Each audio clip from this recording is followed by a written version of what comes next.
lijje kati tutwale mu paati 2 weba leero tuyisa bulungi mu paati 1 tusiimye enamba zijjako volume ejja kulinnya waliwo akadde kali nga tumaze okulya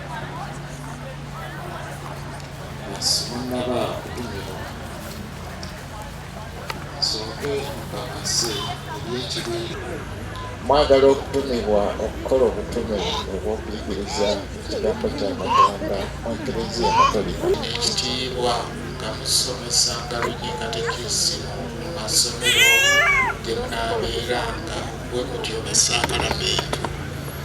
Mwetegese okukolagana obulungi n'abasosolooti naddala nga muteekateeka.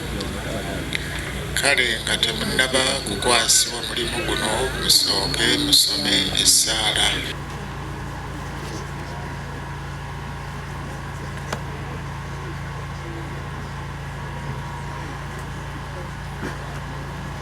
Nyenga Boys tulina sister Sebo musumba waffe okwanjulira abagole baffe batisha katikisi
njagala okwebaza olw'okusomesa abaana. Amasomero agamu gali gakyawenyera nga tutunuulira gali gakirimaanyi masomero nga 4, 5, 6 awo. Naye kati ogenda n'otuukako mu masomero gendoga nti abaana abafuna 18 muveeyo mufune ebirabo. Mu kulambula kwange I discovered that many teachers and staff are very happy with their communities.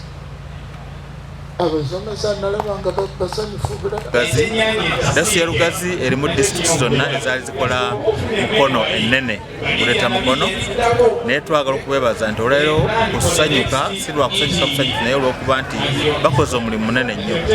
Amasomero bw'otunira amasomero gaffe mu districts eziri mu kuleta mukono amasomero g'Abakatoliki gadde gakoze bulungi nnyo okuva edda naye nakati era gakyakola. Ekirungi tufunye n'amasomero amalala amapya kati agatandise okukola bulungi.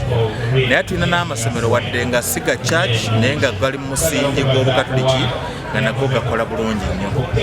Twagala okwebaza abagalimu n'abasomesa olwaleero okuba nti bajaganya.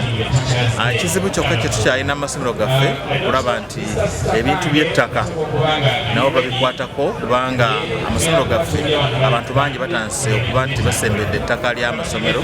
Twagala okusaba Bishop nti balabe nti amataka gaffe bagakwata bulungi nnyo gasobole okufuna ebyapa oba n'ebiwandiiko ebigakakasa okusobola okuba nti geeyongera okukola obulungi. Amanya gange nze Susan Wamala Seronkuma, nze chairperson wa Kohea Church of Uganda Schools Primary in Mukono Diocese.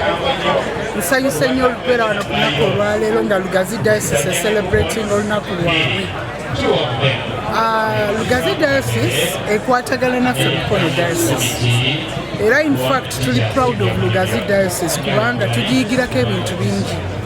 Tukikkiriza mu Uganda nti Lugazi Diocese yekutte akati mu byenjigiriza. N'olwekyo tugendayo nnyo mu masomero gaabwe, omuzungu kyayita benchmarking, okubayigirako era ebintu ebirungi tubijjayo ne tubireeta mu masomero gaffe aga Church of Uganda ne tulaba nga bitambula.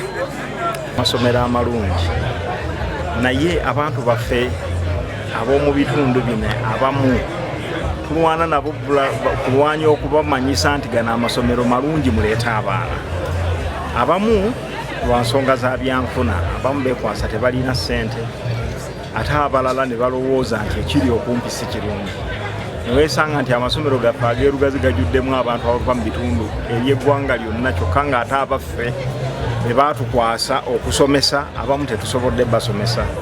Ekyo kya nnaku nnyo era it's a big challenge, kikyakusoomooza kyamaanyi, era nkubira omulanga abantu baffe bajje mu masomero gaffe basomesebwe. Amasomero gaffe ga kaliba za njawulo. Oli ayinza okugamba nti amasomero ga Ekereziya ga ssente nnyingi.